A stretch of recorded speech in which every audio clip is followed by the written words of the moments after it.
جہاں کندھا ہے غوث اعظم بمن بے سر و ساما مدد قبلے دی مدد کعبہ کی مدد. سرکار غوث پاک رضی اللہ تعالی عنہ کی ذات وہ ذات ہے.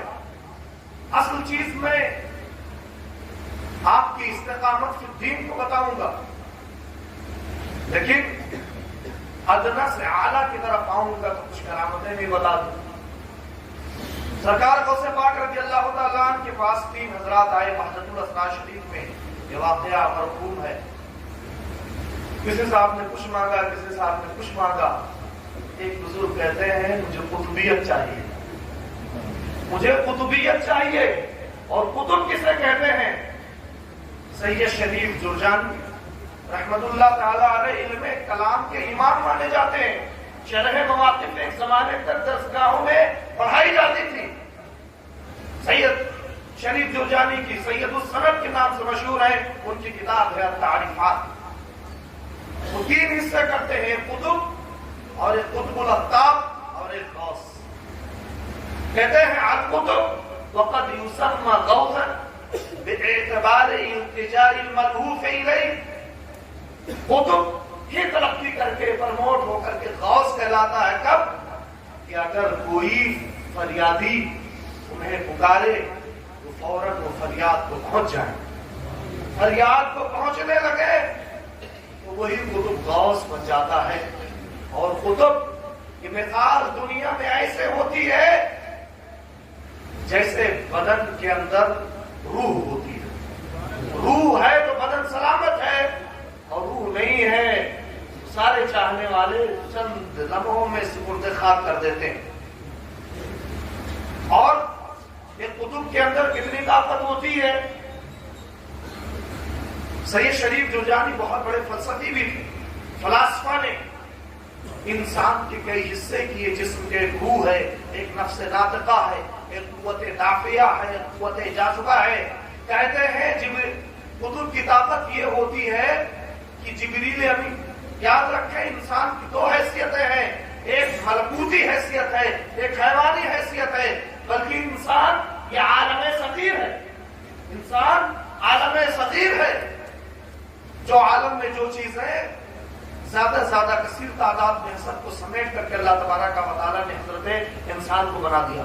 تو انسان کے اندر ملکوتیت بھی ہے، حیوانیت بھی ہے، بہیمیت بھی ہے.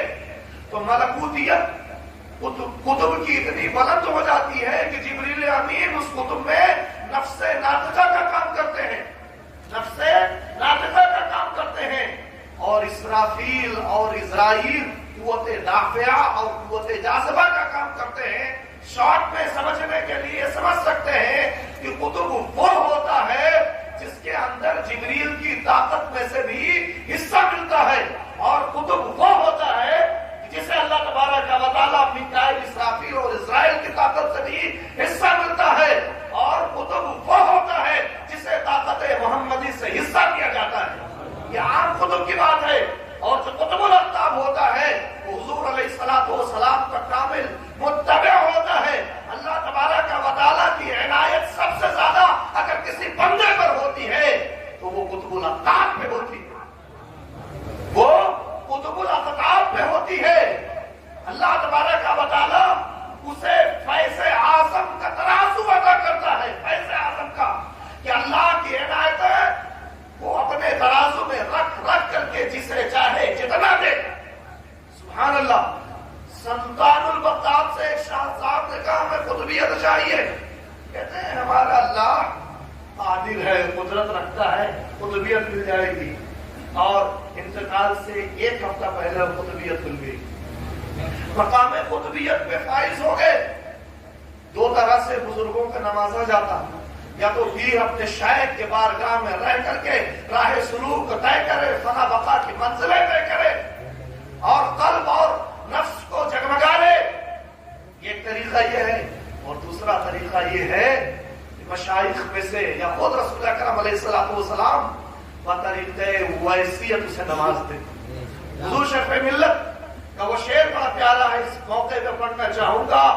وہاں فاصلوں کی زیادتی سے عنایتوں میں کمی نہیں.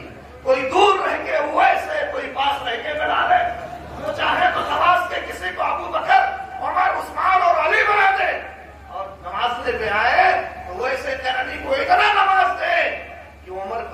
دے کر کے کہیں کہ عمر علی جاؤ ویسے کرنی سے میری امت کی مغفرت کے لیے دعا